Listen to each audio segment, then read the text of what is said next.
So that would be something I would definitely tell my early self. Get on top of all of that financial stuff early. Learn as much as you can, and that it's actually really, really important. If you don't have good finances and financial management, you actually don't have a business.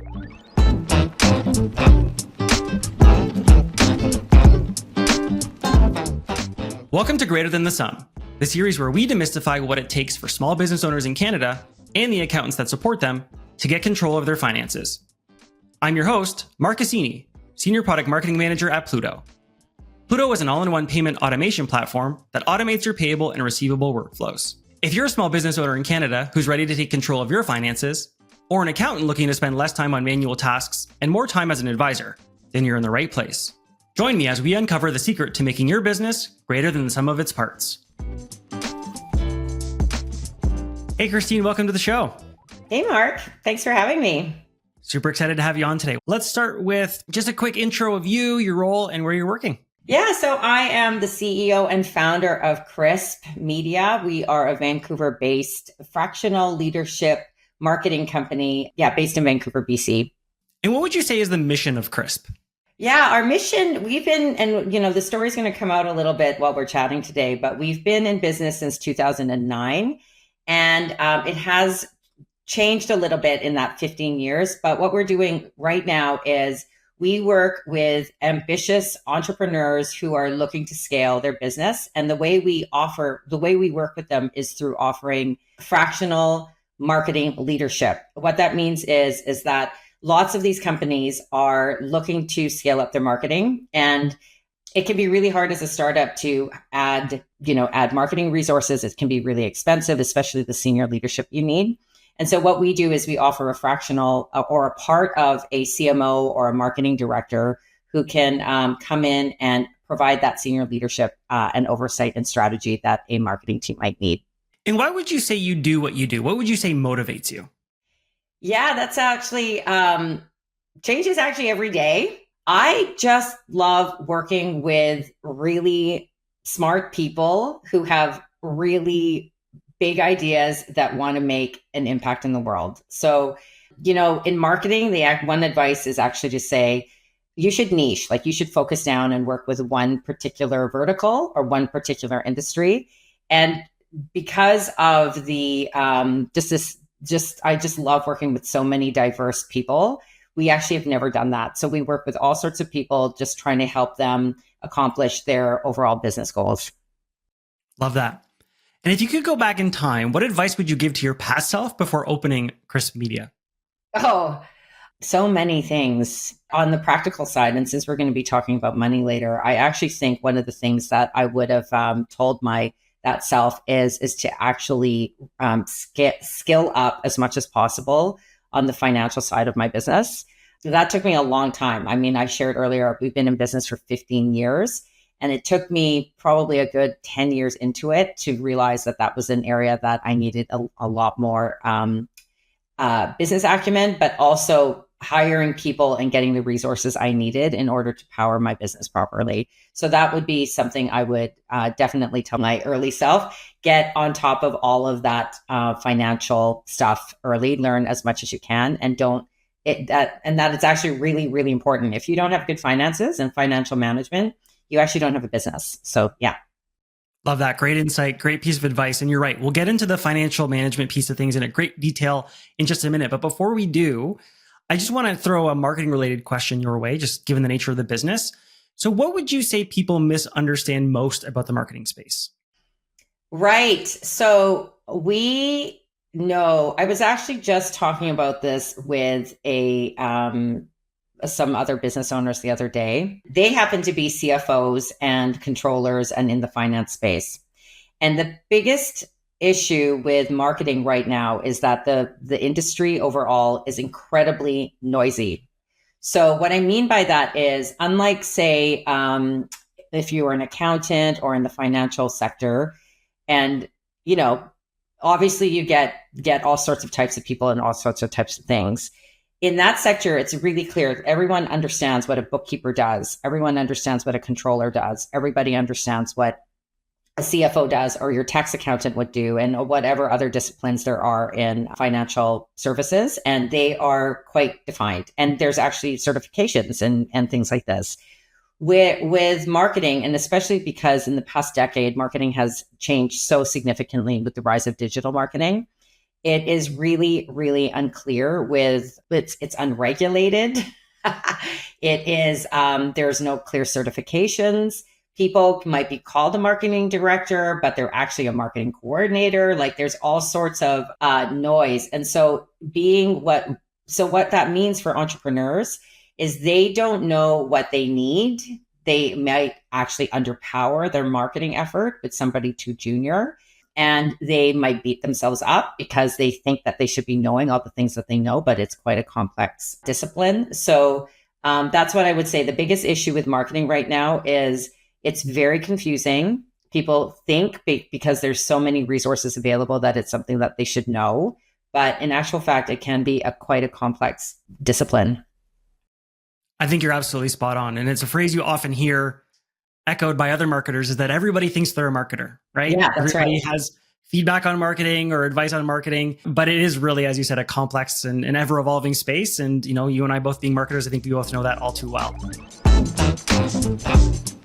I'll jump right in. Looking at your impressive background, I think it's easy to say that you're the definition of a serial entrepreneur, right? There was an actually extended period of time when you were simultaneously running several businesses. So tell me a bit about what that experience was like. What were some of the challenges you faced during that time? Any lessons you want to share? I'd love to hear more about that. Yeah. So when I started this business, it was 2009. I had been a director at a pretty large media company here in Canada.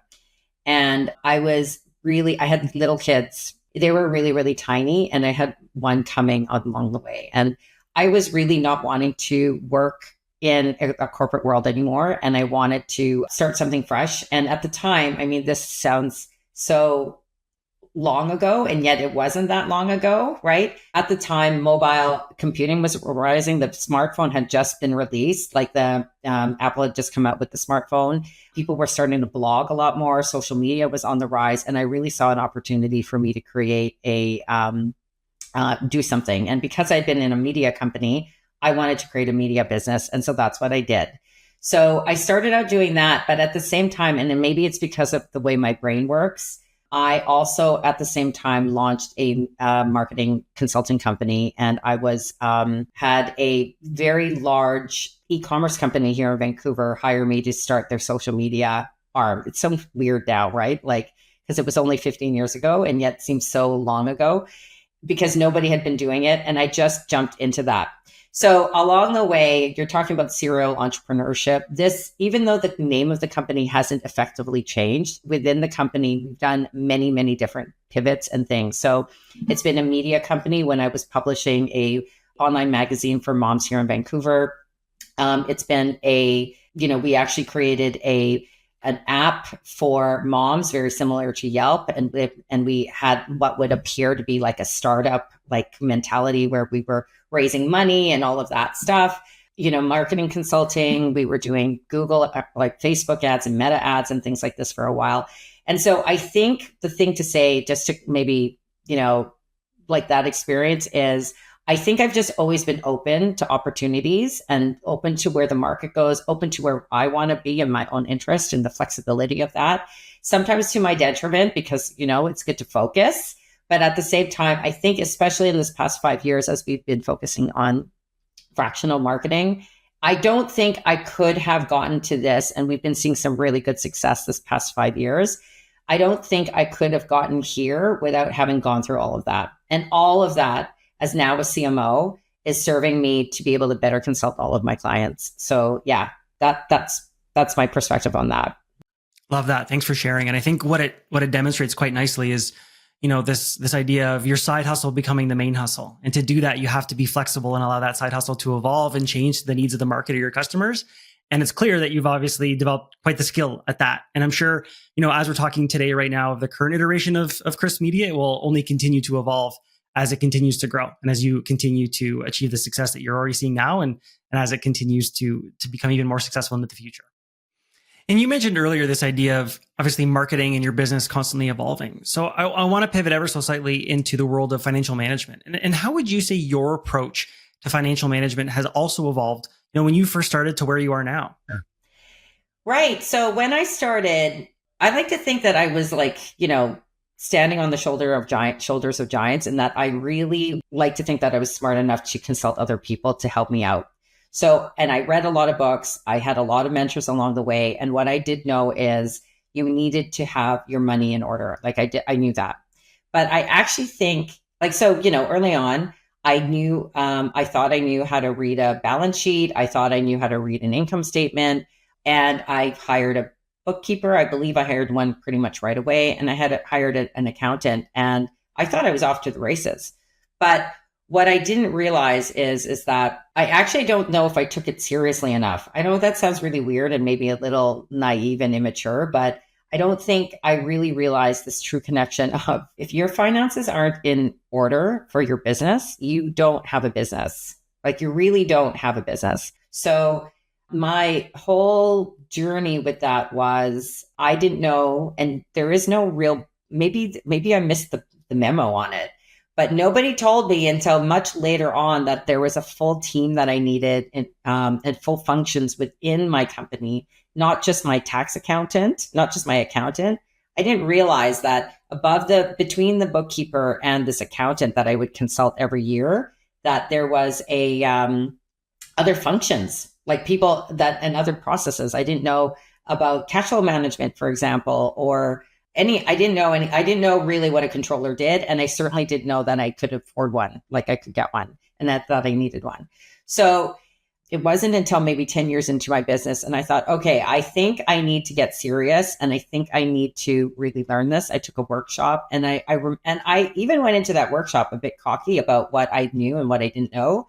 And I think it was 5 minutes in, she showed something on the balance sheet that I actually didn't know. I was embarrassed to say that I didn't know something on this balance sheet, or the way my own income statement was set up. And then I was like, I have something to learn. And then it just kicked off like more. And actually, I'll say, Mark, as soon as I got serious about managing my finances and investing into people to help me, that is actually when my business took off. It is exactly precisely that. It was almost like a deciding that the business was going to be successful and it was time to invest in the backbone of the business. And that's when it took off. I love that. And let's double click, just quickly into that idea of investing in people in the process. So starting multiple businesses, you've undoubtedly had to deal with payment processes on many different occasions. So tell me about how some of the early processes you implemented or invested in, and walk us through the journey of adopting technology to streamline that process. Yeah. So some technologies that are really easy that people, when it comes to finance, they'll go into a bookkeeping software, for example, right? That's really easy. And they think, okay, I can do my own books. And, maybe you can because you don't have a lot of transactions, and that's reasonable. Certainly early on, and I've been in business for long enough where some of these cloud computing things were not even around, but, we went through multiple bookkeeping platforms. We're now using one particular one that we've been with for a really long time, but different invoicing softwares along the way. And then in terms of payment processing, we were accepting checks for a really long time. And we still do, to be honest, like we do, because if we've got clients who want to give us checks, we're going to accept them. We're like, you pay me, I'm going to take the money. So you give me the check. And then we accepted credit cards for a really long time, really long time, because like I just said, any way that I was going to accept payment, I would take it, because it was for ease of our client to be able to pay us. So then I mentioned to you, I hired a financial professional, and she was doing a top to bottom overview and audit on all of our processes. And that's actually how I came across Plooto, is because she said, you could be saving so much money if on these transaction fees and the convenience of not having to deal with checks. You could, you could get rid of that by us just implementing Plooto. And so I can't even remember how long we've been on Plooto, but it's been years.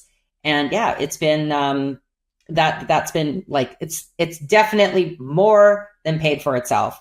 I don't like probably 1,000, if not more times over. So yeah, that was, and so that's what we're using now. Love that. Happy to hear it. So, obviously throughout the course of the life of the business, you've probably had many moments where you felt like you had more or less kind of control over your financial situation. Can you point to any particular moment in time where you felt like, hey, you know what? I've finally got control of things. And what changes did you feel like you needed to make to get there? And what was that outcome? What did that control look like for you in the business?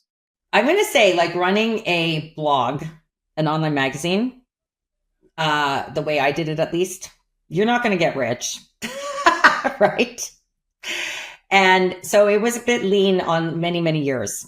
And then I remember, it's funny, we pivoted into this, the fractional marketing.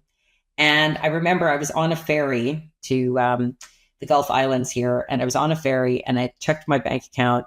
And I remember thinking, wow, there's more money in this bank account right now than my entire annual revenue that I had ever had when I was running my magazine.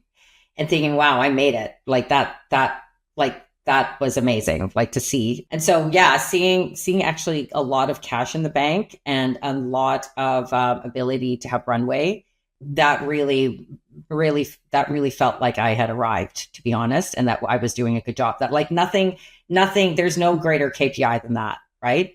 And so, if I think about how we got there, it was through sound financial management and hiring the right people to advise me, to actually also take a hard look at, I've been doing my books for years, at to basically say, it's time for me to focus on other parts of the business. It's time to outsource and assign and make other people accountable for the functions of financial functions, and then invest in sound technology, look for ways to save money and to streamline things. And I was very much rewarded, and have continued to be rewarded by making those decisions and by investing in my financial pillar in my business. Thanks for sharing that. I mean, what a feeling it must have been to, as you said, pull up your bank account and see the number and just totally blow past your expectations on maybe where you thought you could take the business, or just where the business had been previously. I can only imagine how that must have felt. And I think you highlighted on something that a lot of founders and, small business owners, they come to a point of the business journey where they realize, as you said, that you can't possibly do it all. And there becomes a point where, it might seem expensive to bring in experts to help guide the business, especially on the financial side of things. But as you said, once you kind of hire the right people and trust them to do the things that you've hired them to do, how much freedom that can open up for you to focus on the parts of the business that will really help kick, it into overdrive and really help it grow financially. So thanks for sharing that. I think like I said, you've highlighted something that I'm sure a lot of people in your shoes have also experienced throughout their own entrepreneurial journey. Let's dig a bit deeper into some of those wins, and also maybe some of the failures along the way, or the road bumps or speed bumps, as there were. So, you've spoken openly about a business you and your husband launched back in 2004 called Epic Cycling, which ended up closing after 3 years. Can you share some of the financial pitfalls you experienced then and what you learned from them? And what advice would you give other SMBs to avoid making the same mistakes in their own journey? Yeah, that was so. It's 2003, 2004.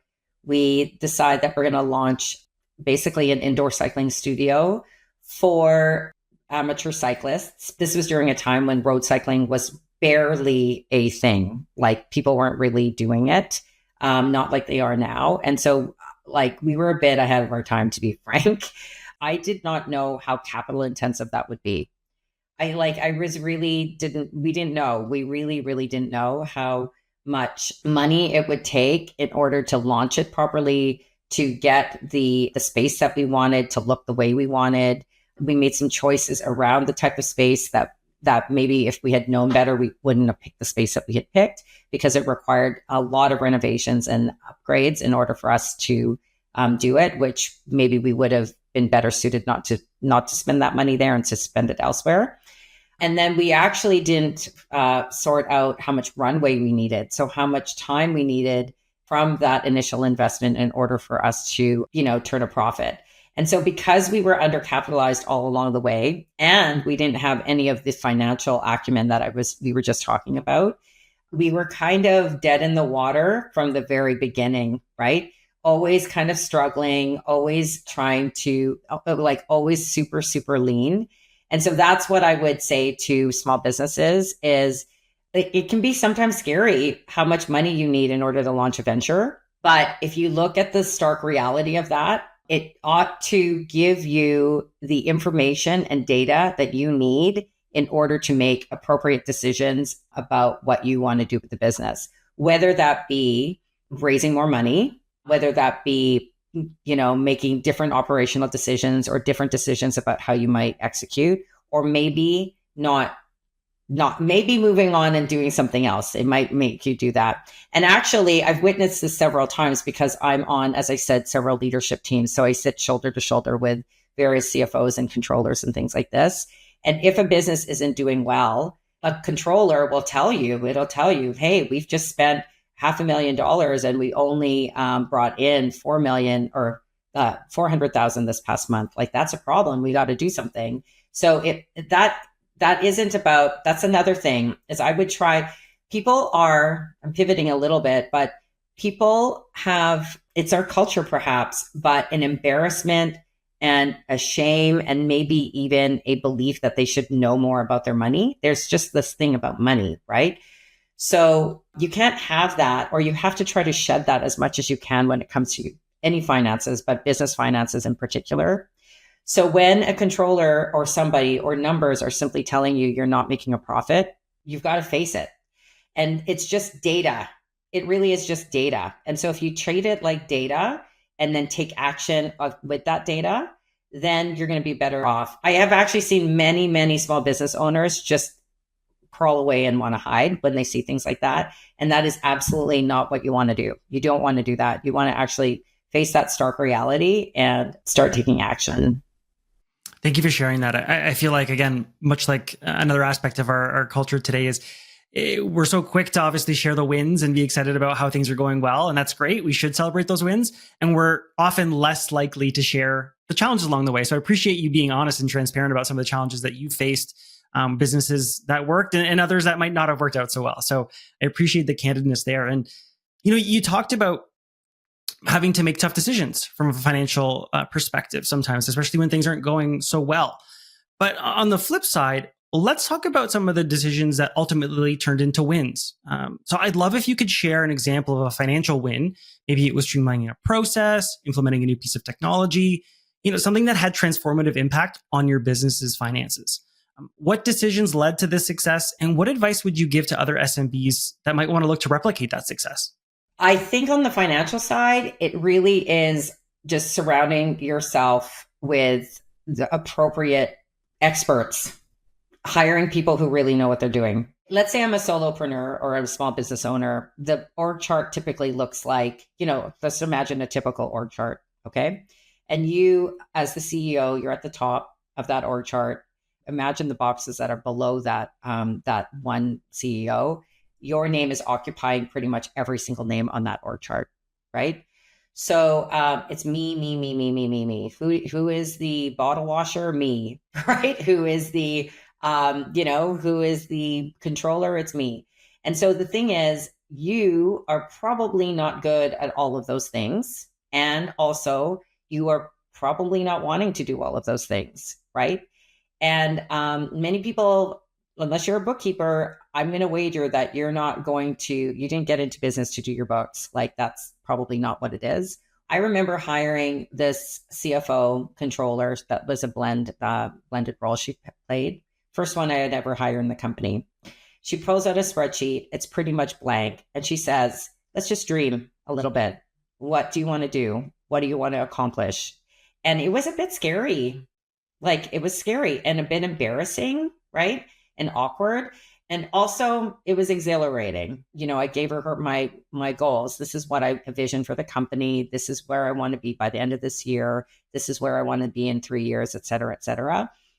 And from there, she built out a whole spreadsheet that is now what I know to be the forecast. And then it is the backbone. I mean, we've had various iterations. We now use software to help us power that spreadsheet. But that was really the beginning. So hire somebody who can take you through that. She was almost like a coach, right? A guide to bring me through. So yeah. I love that. Sometimes it's just as simple as someone asking you, hey, where do you want to be in X amount of time? And then let's work together on figuring out what needs to happen to get there from a financial perspective. And I love that you were honest in saying that, sometimes that question can be scary and uncomfortable. But to a comment you made earlier, those are the questions that you have to answer, right? The stark reality sometimes you need to be faced with in order to know that you're on the right path or that you need to make changes to get on that path. So I love that. Thanks for sharing it. Awesome. Well, let's transition into our rapid fire portion of our conversation. And this is all around the ideas of payment support and payment processes. So my first question is here. What's one common mistake small businesses make in their financial operations? They actually ignore it, right? Or they hire somebody. I actually was just talking with someone this other day, and she's trying to get her business partner to do all the finances, but that person doesn't want to do them. It's almost like, maybe you guys are in finances, so maybe you don't see it this way, but a lot of entrepreneurs think of it as like a big stinky bag that they don't really want to deal with, right? Like, you know what I mean? So that's what I would say. They ignore it. The classic is that, especially if you're a solopreneur, you take all your receipts, you put it into a shoebox and you forget about it until tax time. Like that, don't do that. Don't do that. At least look at your finances. Somebody said you should be spending even 20% of your time. That might be a bit excessive, but 20% of your time, but it does illustrate that you should be spending time looking at your money when you're running a business. Yeah. And can you recommend a financial tool or app every small business should consider using? Yeah, I would say Plooto is an awesome tool. Plooto is really an awesome tool. I love that I can, I go in, you can request payment. I actually had a client say to me the other day that she was mad that I wasn't requesting payment from her fast enough, right? So Plooto certainly facilitates that. So I think I would recommend definitely Plooto. I would also recommend just making sure you get a good, solid bookkeeping software for yourself, right? So we use Xero. That's what we've used. We've used that since 2014. It's been pretty awesome. And I love that it integrates with everything, including with Plooto. Fantastic. And what, in your opinion, is the biggest advantage of automating financial processes? Oh my gosh, just saving time and not having to worry about it. That is the biggest advantage. And when it comes to financial processes with Plooto, you know that you're going to get paid. So that's the best thing. And what's your biggest learning lesson about financial management during your career? Just how important it is. It is actually, you've heard me say a few times, Mark, in this chat, that if you don't have the finances in order in your business, you don't have a business. That I didn't actually connect that until it's been the past 4 years that I've really learned that. So that's what I would say. If you don't have your financial house in order with your business, you really don't have a business. Before I let you go, I want to transition into some closing questions. So I'll start with the first one. As someone who has launched multiple businesses while trying to juggle raising a family, you're perhaps best placed to answer this question. What's your advice for listeners on avoiding burnout? Wow. 2 things. One is you need to get support. So especially as a mom, moms, and I'm generalizing, but moms tend to want to do everything, right? And so really get support, whether that be through your partner or whoever you need if you don't have a partner to help you with that.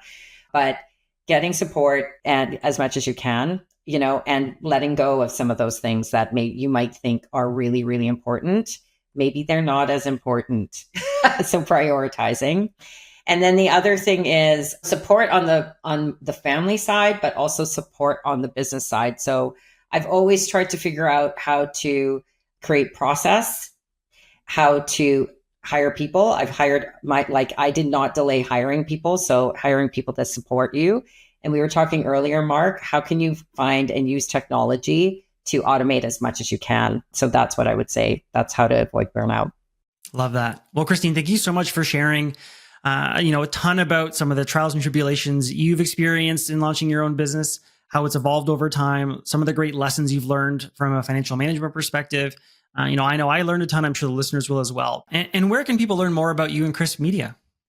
Yeah, you can learn more about Crisp Media at crispmedia.ca. Awesome. Well, like I said, Christine, thank you so much for your time today. We've learned a lot, and we look forward to following you in the journey of Crisp Media as the years go on and the continued success that I'm sure it's going to experience. Thanks so much, Mark. That's all for today's episode of Greater Than the Sum. I hope you all got some great takeaways from our guest. Remember, taking control of your finances is within reach, and it's not as complicated as it seems. If you liked this episode, please consider subscribing and leaving a review on your favorite podcast platform. You can check out more about Plooto on Plooto.com for resources, tips, and advice on how to get control over your cash flow. And if you have any questions or topics you'd like to discuss, let us know on LinkedIn, Instagram, or X. See you next time.